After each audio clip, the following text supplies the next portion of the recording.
भगवत प्राप्ति करने वाले साधक को सबसे पहले बचना है। आ जाना वहां सभा है, आज वहां समिति है, वहां ऐसा संगोष्ठी है, इस विषय की चर्चा है, नहीं। सत्संग, एकांत सेवन, भगवत सेवा, सत्संग, इष्ट मिले और मन मिले, मिले भजन रस रीति, तहां निसंग कोहे मिलिए, तासों कीजिए प्रीति। कभी नहीं गए। कई तरह की हानियां हो जाती है, साधक बहिर्मुख हो जाता है। इसलिए साधक को कभी सभा में, समिति में, ऐसी जगह नहीं जाना चाहिए। मना कर रहे। सभा समितियों में शामिल होना मानो अपनी साधना को नष्ट करना है। जो लक्ष्य प्राप्ति के लिए चलना चाहता है, सभा समिति संगोष्ठी, ये नहीं। एकांत सेवन, सत्संग सुना, अपरिचित जीवन, किसी से कोई परिचय नहीं। अखबार पढ़ना, समाचार देखना उनके लिए सही है जो समाज सेवी हैं, जो समाज में विविध पदों में हैं, लेकिन जो भगवत प्राप्ति करना चाहता है उस साधक के लिए ठीक नहीं। न समाचार पत्र पढ़ना और न समाचार सुनना, न समिति सभा में जाना, न किसी राजनीतिक या व्यवहारिक संगोष्ठी को सेवन करना, नहीं। हम सबके हृदय में विराजमान उस परमात्म तत्व को जागृत करने के विषय में बोलते हैं। सबका हृदय मंदिर बने और सबके हृदय रूपी मंदिर में भगवान का प्रादुर्भाव, केवल उसकी चर्चा होती है। जिस प्रभाव से अनंत जन्मों से हम भटक रहे हैं, उस माया की मलिनता का नाश करके सच्चिदानंद प्रभु में स्थित होने की चर्चा होती है। बहुत चर्चाएं हो रही है, कम से कम एक चर्चा तो पकड़ो जिससे तुम्हारे हृदय मंदिर के पट खुले और तुम्हें साक्षात्कार हो जाए भगवान का। जब तक हृदय मंदिर में भगवान प्रकाशित नहीं होंगे तब तक कुछ काम बनने वाला नहीं। तो सत्संग हृदय मंदिर के पट खोलता है, सत्संग ज्ञान चक्षु खोलता है, प्रेम नेत्र खोलता है। सभा समितियों में जाना, पक्ष विपक्ष की वार्ता करना, समाचार पत्र पढ़ना, समाचार देखना, इस साधक को छोड़ देना चाहिए। कोई भी मनुष्य तुम्हारे जीवन में विशेष अधिकार प्राप्त न कर पाए, फिर श्यामा श्याम तुम्हारे कैसे रहे? श्यामा श्याम तो तभी अपने माने जाएंगे जब कोई और अपना ना हो। मेरे तो गिरधर गोपाल दूसरो न कोई, सिद्ध महान प्रेम रस में डूबी हुई मीरा जी के वचन है। मेरे तो गिरधर गोपाल दूसरो न कोई। गोस्वामी तुलसीदास जी, एक भरोसो, एक बल, एक आस विश्वास, एक राम घनश्याम हित चातक तुलसीदास। किसी भी मनुष्य से विशेषता पूर्वक आपका संबंध ना होने पावे, स्थान विशेष में आसक्ति ना होने पावे, वस्तु विशेष में स्वाद ना आने पावे। भगवत प्राप्ति करना है तो दूसरी बात सावधानी पूर्वक, कोई हमारा विशेष नहीं, कोई खास नहीं, कोई वस्तु व्यक्ति स्थान कोई विशेष हमारे नहीं। जहां राखो तहां रहो, मान सुख रास है। जहां मेरे स्वामी जैसे रख रहे हैं वैसे रह रहा हूं। मेरा नहीं, मेरे स्वामी कहे जब चाहे तब हटा दे, जब चाहे तब रख ले, उनकी बात है। वस्तु जैसा चाहा वैसा भेज दिया, वैसा हम उसका सेवन कर रहे हैं। हमारे लिए कोई खास वस्तु नहीं, मेरे स्वामी ने भेजा इसलिए बात है। तीसरी, मठ या आश्रम की स्थापना करके उसके विषय में चिंतन करना और धन आदि की चाह करना, यह साधक भगवत प्राप्ति से भ्रष्ट होने की वृत्ति है। यह सिद्धों का कार्य है, साधकों का नहीं। मठ आदि की स्थापना करना यह सिद्धों का कार्य, आचार्यों का कार्य है। आश्रम आदि की निर्माण वृत्ति करके फिर उसके संचालन के विषय में चिंतन करना, फिर रुपया पैसा इकट्ठा करना, और जब मर गए तो बाद में जो चार शिष्य हैं आपस में झगड़ा करना, मुकदमाबाजी शुरू होना। बचो इससे। जैसे बने बनाए मंदिर हैं, बने बनाए जगह हैं, हमको वास मिल रहा है, वास कर रहे, हटा दिए जाएंगे, फिर फुटपाथ में बैठ जाएंगे, पर हमारा कोई चिंतन चुरा ले, ऐसा नहीं। हम ऐसा कुछ नहीं करेंगे जिससे हमारा चिंतन बंटवारा हो जाए। साधन में आलस्य, प्रमाद अपनी दिनचर्या में कभी नहीं होना चाहिए। गुरु प्रसाद से अभी तक, अब आगे भगवान जाने, अगर 102 बुखार भी है और हमारा नियम है 12:30 बजे 1 बजे जगना, तो जगना है, जगना। पैदल आते थे, अब ठीक उसी समय राउंड लगा के अपनी दिनचर्या है। अपनी दिनचर्या में 1 मिनट का फर्क नहीं। अब तो आराम से सो सकते हैं, नहीं, आराम कहां, जब तक शरीर में श्वास है आराम नहीं। इसको ऐसे रगड़ा जाता है जैसे कंजूस मालिक नौकर से, ऐसे इस शरीर का प्रयोग किया जाता है।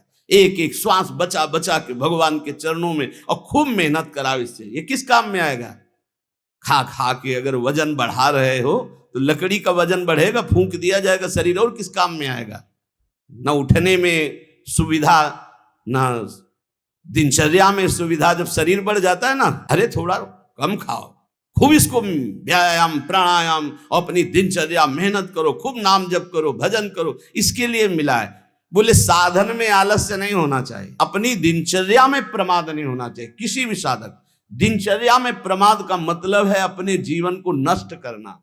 ये नींद अच्छा है या राधा राधा रटना अच्छा है? हम कहते थोड़ा सो लो।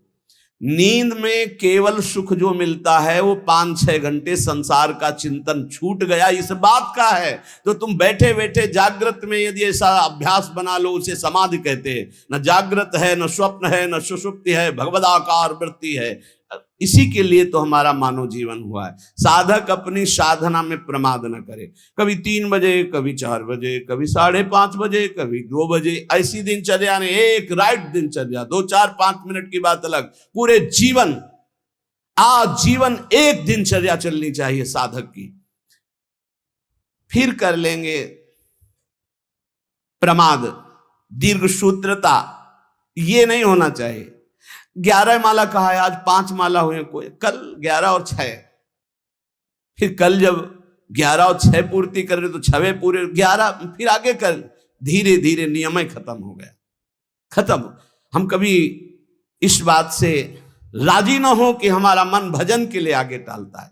जब हम दीक्षा देते हैं तो इतना जरूर कहते हैं कि 11 माला गुरु मंत्र के अधिक जपो तुम्हारे सौभाग्य का विषय पर। हमारा नियम 11 कम से कम प्रारंभिक स्थिति में, 12 पद कम से कम चतुरासी जी के पूरी पाठ कर जाओ, तुम्हारे अहो भाग्य धन्य भाग। रो रो कर जब नाम पुकारते हैं तब कृपा होती है। पता नहीं कौन सी परिस्थिति ऐसा आ जाए कि लाद कर तुम्हें धाम से बाहर फेंक दिया जाए।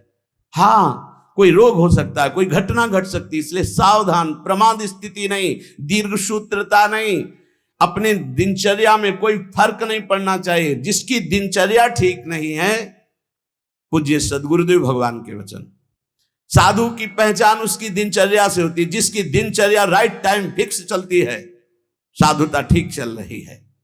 अगर दिनचर्या में व्यवधान, तो तुम्हारे जीवन में व्यवधान है, हटा दो, अपनी दिनचर्या में आओ। दिनचर्या ठीक होनी चाहिए। गुरुजनों के वचनों में, शास्त्र के वचनों में अविश्वास, अश्रद्धा या उपदेश दिए हुए कार्य के लिए निश्चय की कमी। आपको ऐसा करना है, हाँ हाँ कर लेंगे, नहीं वही करना है जो आज्ञा हो गई, बस सब बात बन जाएगी। 5वां, कोई तुमसे विजय प्राप्त करने आया है शास्त्रार्थ के लिए, पहले ही हाथ जोड़कर हार जाओ। अगर भगवत प्राप्ति करनी, परास्त करने की कोशिश मत करो। 6वां, अपने को संत मानना और दूसरों को दोष दर्शन करना, ये साधक का नाश कर देने वाला होता है। दूसरों के दोष देखना और उनको प्रकाशित कर देना, ये केवल गुरु की वृत्ति में होना चाहिए।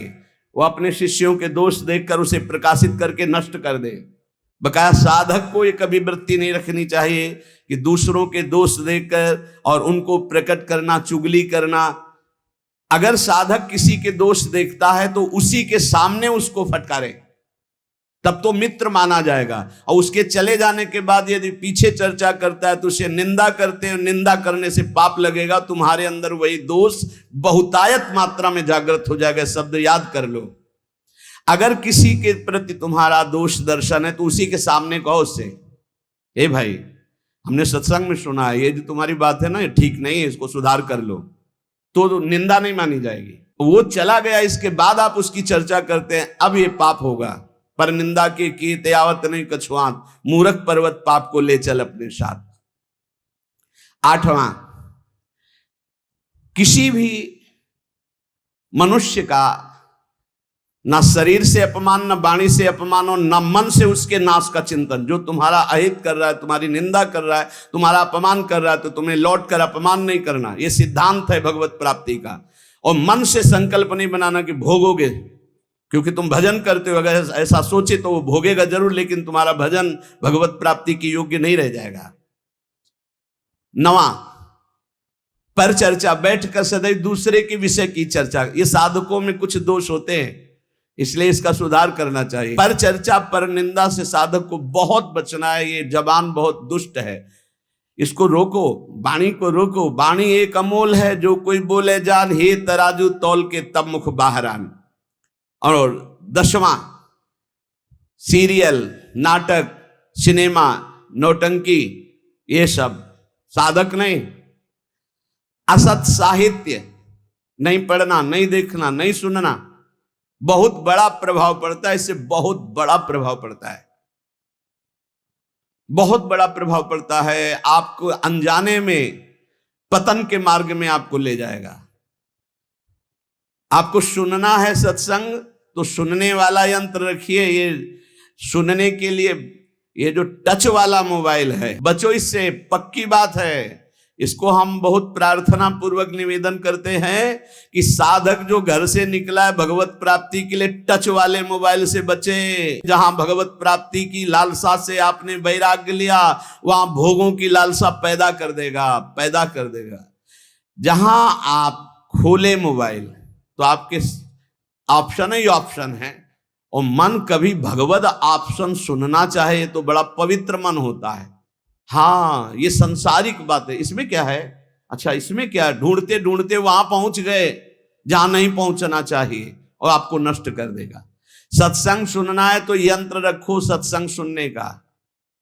अगर आपको सही माने में मोबाइल का ही प्रयोग करना है, बहुत जरूरी है, तो हम कहते हैं छोटा वाला मोबाइल रखो। लेकिन नहीं, स्मार्ट, बड़े स्मार्ट बने हो, माया से थोड़ी तुम्हारी स्मार्टगिरी चलेगी। माया तुमसे ज्यादा स्मार्ट है, उसी स्मार्ट में फंसा देगी। स्मार्ट है तो कहते हैं उसे स्मार्ट मोबाइल कहते हैं। हाँ, तुम्हारी स्मार्टगिरी नहीं चलेगी माया के आगे। वो एक दृश्य दिखाकर, मछली के मैथुन को देखकर 100 भरी महात्मा जल में समाधिस्थ रहते थे, साधना भ्रष्ट हो गई।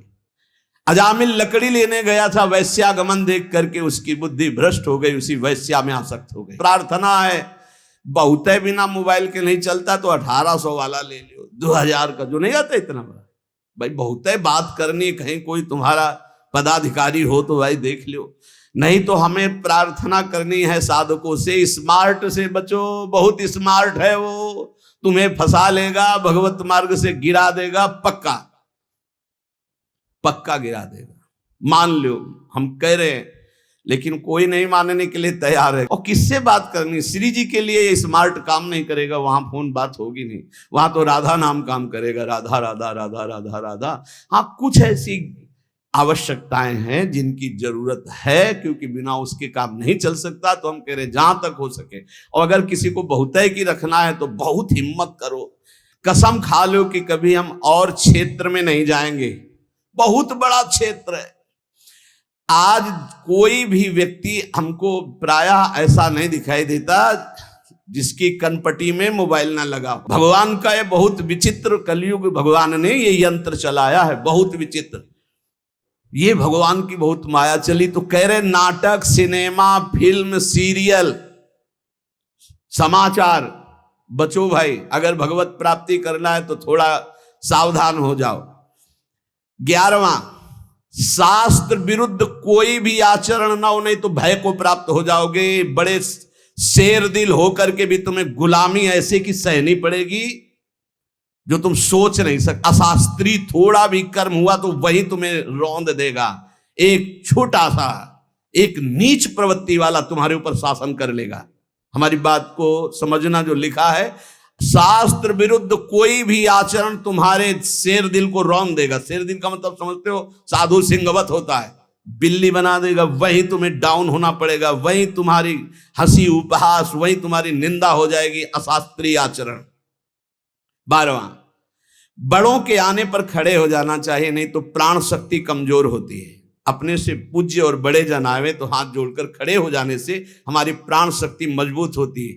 पक्का मानो, ये जो दिल कमजोर हो रहे हैं ना, इसका कारण खान पान, व्यवहार अशास्त्रीय, ये जो सुबह 8-10 बजे तक सो रहे हैं, आयु नष्ट हो रही, ये जो नाना प्रकार के बाहरी भोजन कर रहे हैं, इनसे अपने यंत्र कमजोर हो रहे हैं। जो अशास्त्रीय कार्य हो रहे हैं, उनसे जीवनी शक्ति नष्ट हो रही, प्राण शक्ति कमजोर हो रही।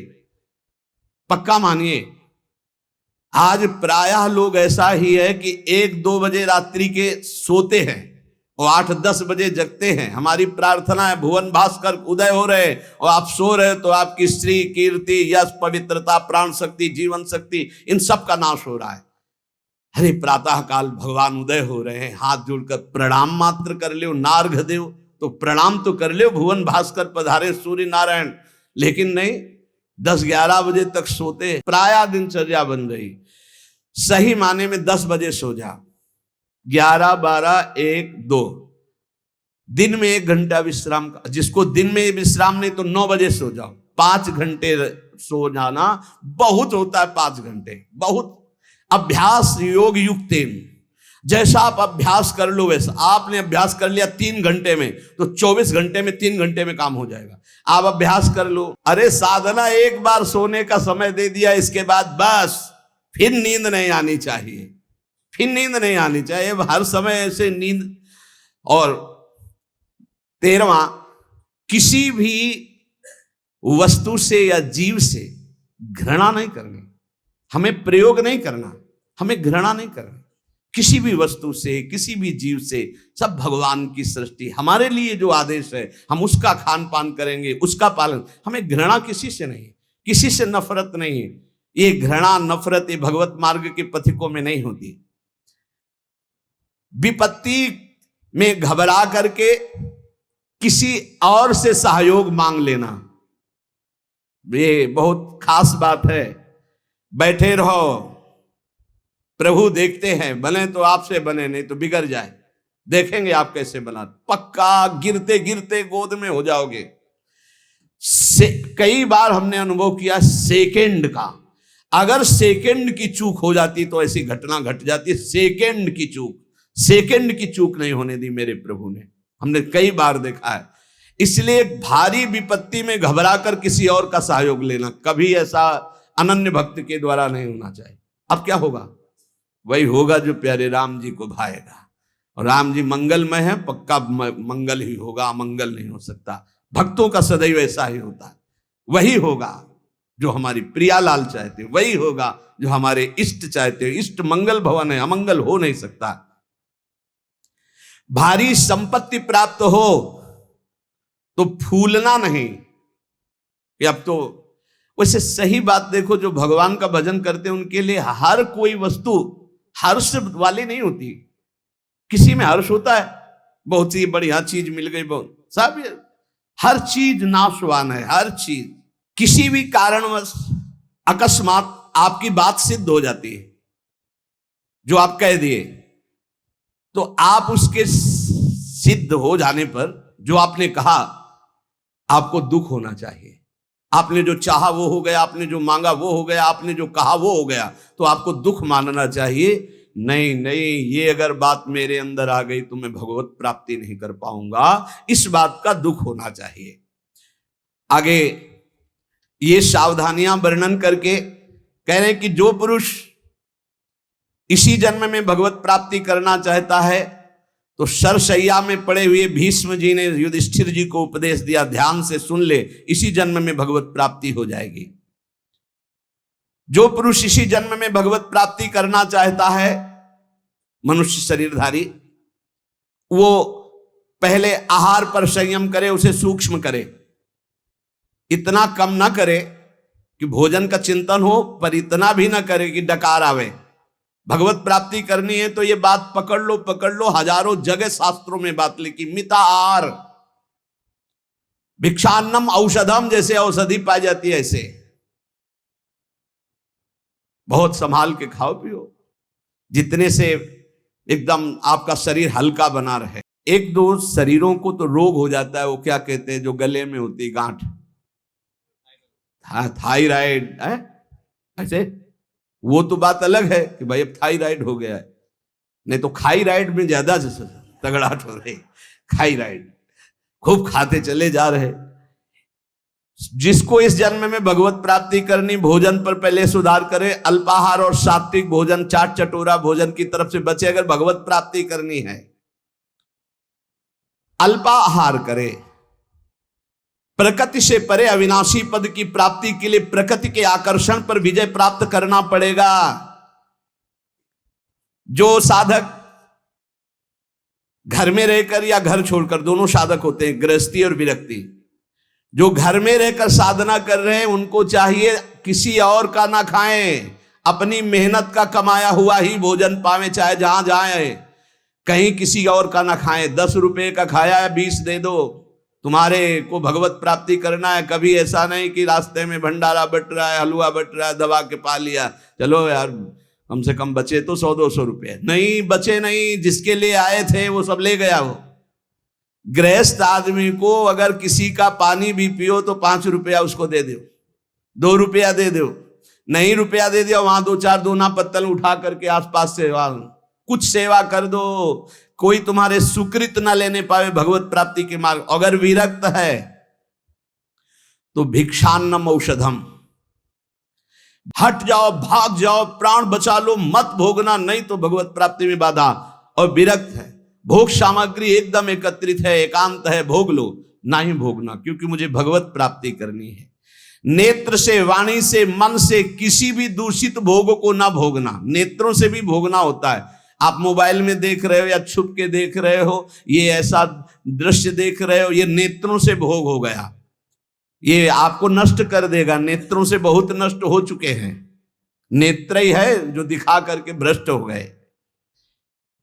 किसी के सामने ना तो एकांत में, नेत्र से भोग भोगना, वाणी से, मन से बिल्कुल दूषित वार्ता करना, दूषित संकल्प करना, दूषित दृश्य देखना है, भगवत प्राप्ति करना है तो चाहे गृहस्थ हो चाहे विरक्त, बचो इससे। किसी भी प्राणी से अतिवाद करना, बहुत बातें करना, मित्रता बना लेना, वैर कर लेना, ये सब नहीं। भगवत प्राप्ति के मार्ग में ये भीष्म पितामह जी उपदेश कर रहे हैं। किसी के सामने अभिमान भरा वचन बोलना, अभिमान भरी क्रिया करना, अभिमान भरी चेष्टा करना, जैसे अभिमान हो जाता है। जब किसी के यहां भिक्षा मांगने जाओ तो वो तुम्हें आदर दे तो उस घर में मत बैठना। भीष्म पितामह जी का है ये उपदेश। यदि तुम्हें किसी कोई निमंत्रण दे तो कभी मत जाना। भगवत प्राप्ति करना है ये विरक्त के लिए। अगर तुम्हें कोई आओ आज महाराज हमारे घर पाइए, कदापि मत पाना, निमंत्रण में कदापि मत पाना, ये भीष्म पितामह जी मना कर रहे हैं। और जब भिक्षा मांगने जाओ तो बहुत घरों से मत मांगो, कुछ नियम रखो, 4 घर 5 घर, मिले तो मिले, नहीं उपवास। अब ये नहीं कि पूरे गांव में टहली आए, नहीं, 5 घर 7 घर ऐसे नियम रखे जाते हैं कि हम सिर्फ 5 घरों में जाएंगे, मिले ना मिले। ये नहीं कि पूरे गांव में टहली आएगी, जब तक भरपेट के दोनों टाइम के लिए ना मिल जाए तो हम 50 घर मांग ली। ये भिक्षान्न नहीं, भिक्षान्न 5 घर या 7 घर, आवाज लगाई नहीं मिला तो उपवास कर गए। निमंत्रण पाए हुए घर में कभी भिक्षा ना पाने जाए, ये भगवत है कोई रहस्य। मूर्ख पुरुष जब आप परमार्थ में चलते हैं आपका उपहास उड़ाएंगे, हो सकता है वो आपका तिरस्कार भी कर दे, मारपीट भी कर दे। आप अपने हृदय में दुख ना मानने, हृदय में आनंदित रहें, कोई प्रारब्ध भोग का नाश हो रहा है और उसको डांटे नहीं, उसको मारे नहीं, उसको पर चिल्लाए नहीं, वो तो निमित्त मात्र है। भगवान आपके प्रारब्ध का क्षय करा रहे हैं। यदि भगवत प्राप्ति करना है, बहुत बार ये बातें आ गई है। आताताई पर भी कभी क्रोध करके उसे शाप ना दें। शाप देने का मतलब है भजन का फल है। अगर भजन है, सच्चाई से चल रहे हो आप, अंदर से सोच ले बहुत सता लिया अब तो भोगेगा, तो पक्का भोगेगा, इसमें कोई संशय नहीं, क्योंकि भजन एक अमोघ शक्ति है, जिधर जाएगी उधर। तो हमारा भजन मंगल के लिए कि अमंगल के लिए? तो कह रहे आताताई तुम्हें कितना भी सताए, तुम क्रोध करके उसे शाप आदि मत देना, कभी अंदर से बुरा मत चाहना। भिक्षा मांगने के पश्चात किसी नदी के किनारे या किसी देवालय में एकांत में बैठकर भगवान को अर्पित कर उसे पाए। गृहस्थ अपने इस कमाई से पाए, अधिक भिक्षा मत ले। श्री पूज्य सदगुरुदेव भगवान ने कहा कि टुकड़ा या 1 रोटी, बहुत अगर नहीं मिला है 4-5 घरों में, और आखिरी घर में 2 रोटी मिल रही तो बस 2 रोटी, तीसरी रोटी हुई तो भिक्षा नहीं मानी जाएगी। ये सदगुरुदेव भगवान के मुख्य वचन। शुद्ध भिक्षा 1 टुकड़ा, आधी रोटी। बहुत ज्यादा हो गया तो 1 रोटी। अब पता चला कि 5 घरों का आखिरी घर है, उसमें 2 रोटी मिल रही, तो फिर उससे 2 रोटी ले ले, तीसरी रोटी नहीं होनी चाहिए। जो अधिक भिक्षा ले लेता है उसे भिक्षान्न नहीं कहते हैं। ना मिलने पर प्रसन्न मुद्रा में वैसे ही शांत भाव से भजन करता हुआ दूसरे दिन जब अपने समय भिक्षा में जाता है, फिर उसी समय जाए। एक बार जब कोई बैठाल करके द्वार पर सम्मान पूर्वक विनय पूर्वक भिक्षा दे तो उसी समय हट जाना चाहिए, उसकी भिक्षा नहीं लेनी चाहिए। आओ आओ महाराज, आपके तो दर्शन बड़े भाग्य से। ए लाओ कुर्सी बैठा लो, लाओ एक गरम गरम रोटी बनाओ बाबा, उठे हो चल दे। द्वार में अंदर नहीं जाना है, द्वार में ही खड़ा और असम्मान पूर्वक भिक्षा, ना किसी का आसन ग्रहण, ना किसी के मृदु वचन, ना किसी की स्तुति, ना कोई अर्थ। जब रोटी मांगने निकले, किसी ने 10 रुपया दिया तो ऐसे कोई भिक्षुक है, भिखारी है इस बात के नहीं। केवल आचार्य आदेश, प्राण पोषण के लिए अन्न, रोटी है तो दे, नहीं तो राधे श्याम चल दिया। सिंहवत व्यवहार। विविध प्रकार के व्यंजनों को न खाए। बहुत विचित्र खेल है, बहुत विचित्र, बहुत सावधान। अब आज का जो वातावरण है, बहुत भोजन के लिए बहुत आगे चलकर और अव्यवस्था हो जाएगी। कैसे भजन होगा, कैसे भजन होगा। भगवान को अर्पित करके दाल रोटी खाओ, खूब हरि के गुण गाओ। अगर इधर उधर खान पान करोगे तो हम पक्का कह सकते हैं भजन तो नहीं हो सकता है। भजन का नाटक भले आप कर लो, भजन का नाटक कर सकते हो। भीष्म पितामह जी कहते हैं कि जो विरक्त भाव से भगवान के मार्ग में चले हैं, वो किसी उजड़े हुए खंडहर में या देवालय में या वृक्ष के नीचे या किसी संत का बनाया हुआ स्थान, उसमें वास कर, स्वयं का कुछ नहीं होना चाहिए। अपने शरीर निर्वाह केवल करना है। बने बनाए बिलों में वास कर लिया, घर गृहस्थी के यहाँ नहीं। विरक्त को घर गृहस्थी के यहाँ शयन नहीं करना चाहिए। हम भ्रमण किए हैं और बड़े संतों का संग किए तो हमने देखा कि गांव के बाहर स्कूल, मंदिर या किसी बट वृक्ष के नीचे या भगवान शंकर का छोटा मंदिर, वहां घरों में गृहस्थों के सैया पे शयन करोगे और खूब भजनानंदी बनोगे तो सिद्ध ही हो तो प्रणाम, नहीं साधक है तो चौपट हो जाएगा। क्योंकि परमाणु वहां है, वहां गृहस्थी के परमाणु। घर गृहस्थी में बस मधुकरी मांगी बाहर, बहुत सावधानी की जरूरत है। भीष्म पितामह जी कह रहे हैं विरक्त को अपने मन को अचल और स्थिर करने के लिए कहां शयन करे? वृक्ष के नीचे, उजड़े हुए खंडहर, देवालय, ऐसे बाहर, या किसी संत का जहां साधु समागम। किसी भी गृहस्थ के घर में विरक्त को शयन का अधिकार नहीं। बाहर बहुत ही ऐसी अव्यवस्था है तो स्कूल होते हैं गांव में, या गांव के किनारे कोई न कोई छोटा मोटा मंदिर होता है, लता वृक्ष होते हैं। अपना आहार करो, एकांत सेवन करो। अपने तो करुणा है, धाम में वास मिला हुआ है श्री जी के। जो किसी गृहस्थ से राग कर लेता है विरक्त होकर के, उसके अंदर पाप कर्म की इच्छा प्रकट होने लगती है। बहुत सावधान। नित्य तृप्त रहो, भगवत चिंतन में छके रहो, संतुष्ट रहो भगवत चिंतन में, मुख प्रसन्न रहे, इंद्रियां शासन में रहे, निर्भय रहो भगवत मार्ग के पथिक। हर समय नाम जप चलना चाहिए। मौन का आश्रय लो नाम जप बढ़ाने के लिए। वैराग्य की भावना को पुष्ट रखो। समस्त जगत के पदार्थ नाशवान है, किसी पर आसक्त मत हो। सब ये उत्पत्तिशील जितने सब विनाश को प्राप्त होंगे, इसलिए सत्य नहीं है। सत्य सच्चिदानंद भगवान है। मन और इंद्रियों को संभालना ही साधना है, यही तपस्या है। अपनी इंद्रियों और मन को संभाल लो। अष्टावात्म गुणाः, जिस साधक में, संत में 8 गुण हैं, वही भगवत प्राप्ति कर पाएगा। शास्त्र है दया सर्वभूतेषु, शांतिरनुसूया, शौचमानयासौ, मंगल कार्पण्य मस्पृहा। कह रहे सबसे पहला है दया। मित्र हो या शत्रु हो, वो भारी दुख में पड़ा हुआ है तो जितना हमें शारीरिक बल, बौद्धिक बल, तप बल प्राप्त है, हम उसका प्रयोग करके उसकी रक्षा कर ले, पर आसक्त ना हो। रक्षा करना, चाहे वो मित्र हो या शत्रु हो, कोई भी हो। साधुता का हृदय, भक्त का हृदय कैसा होता है? परेवा बंधु वर्गे वा मित्रे द्वेष्टेरिवा सदा। वो पराया है, अपना ये भेद तो होता नहीं इस भगवत मार्ग के पथिक में। मित्र है या शत्रु है, अगर वो विपत्ति में फंसा हुआ है तो शरीर बल, तप बल, वाणी बल, हर बल के द्वारा हम उसकी रक्षा करेंगे, पर अपनापन नहीं करेंगे। जैसे मृग की रक्षा की पर अपनापन ममता कर लिया तो अगला जन्म मृग का बना। दया बिना साधु कसाई, और दया करी तो आफत आई। इसलिए दया बहुत संभाल के।